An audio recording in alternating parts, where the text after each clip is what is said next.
കേന്ദ്രമന്ത്രി സുരേഷ് ഗോപിക്ക് തൃശൂരിൽ ആവേശോജ്വല സ്വീകരണം. ഡൽഹിയിൽ നിന്നും ഇന്ന് പുലർച്ചെ തിരുവനന്തപുരത്തെത്തിയ സുരേഷ് ഗോപി രാവിലെ 9:30 വന്ദേ ഭാരതിൽ തൃശൂരിൽ എത്തി. രാവിലെ 9:30 വന്ദേ ഭാരത് ട്രെയിനിലാണ് കേന്ദ്രമന്ത്രി സുരേഷ് ഗോപി തൃശൂരിലേക്ക് എത്തിയത്. തൃശൂരിലെത്തിയ കേന്ദ്രമന്ത്രിക്ക് പ്രവർത്തകർ ആവേശോജ്വല സ്വീകരണമേകി.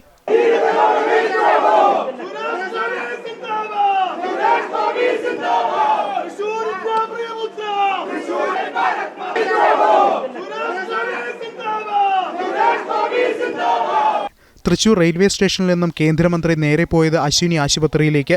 കഴിഞ്ഞ ദിവസം CPM ഓഫീസിലേക്ക് നടത്തിയ മാർച്ചിൽ പോലീസിന്റെയും ഒപ്പം CPM പ്രവർത്തകരുടെയും അതിക്രമത്തിന് ഇരയായ BJP ജില്ലാ പ്രസിഡന്റ് ജസ്റ്റിൻ ജേക്കബ്, ജില്ലാ ജനറൽ സെക്രട്ടറി PK ബാബു അടക്കമുള്ള നേതാക്കളെ ആശുപത്രിയിലെത്തി സന്ദർശിച്ചു.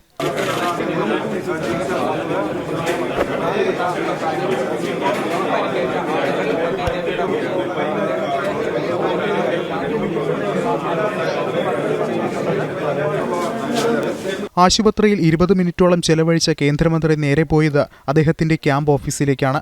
ഓഫീസിലെത്തിയ കേന്ദ്രമന്ത്രി ജില്ലയിലെ മുതിർന്ന നേതാക്കളുമായി കൂടിക്കാഴ്ച നടത്തി. BJP സംസ്ഥാന ഉപാധ്യക്ഷൻ അഡ്വക്കേറ്റ് KK അനീഷ് കുമാർ, മേഖലാ president A Nagesh, Thrissur south ജില്ലാ പ്രസിഡന്റ് AR ശ്രീകുമാർ അടക്കമുള്ള നേതാക്കൾ കൂടിക്കാഴ്ചയിൽ പങ്കെടുത്തു. CPM തൃശൂർ ഏരിയ കമ്മിറ്റിയുടെ നേതൃത്വത്തിൽ കഴിഞ്ഞ ദിവസം കേന്ദ്രമന്ത്രി സുരേഷ് ഗോപിയുടെ ക്യാമ്പ് ഓഫീസിലേക്ക് മാർച്ച് നടത്തിയിരുന്നു. മാർച്ചിനിടെ ക്യാമ്പ് ഓഫീസിന്റെ ദിശാ ബോർഡിലേക്ക് CPM പ്രവർത്തകർ കരിയോയിൽ ഒഴിച്ചതോടെയാണ് പ്രതിഷേധവുമായി BJP രംഗത്ത് വന്നത്. പ്രതിഷേധത്തിന്റെ ഭാഗമായി BJP CPMന്റെ ജില്ലാ കമ്മിറ്റി ഓഫീസിലേക്ക് മാർച്ച് നടത്തിയിരുന്നു. ഈ മാർച്ചിന് നേരെ പോലീസിന്റെയും CPMന്റെയും അതിക്രൂരമായ ആക്രമണമാണ് ഉണ്ടായത്. ജനം, തൃശൂർ.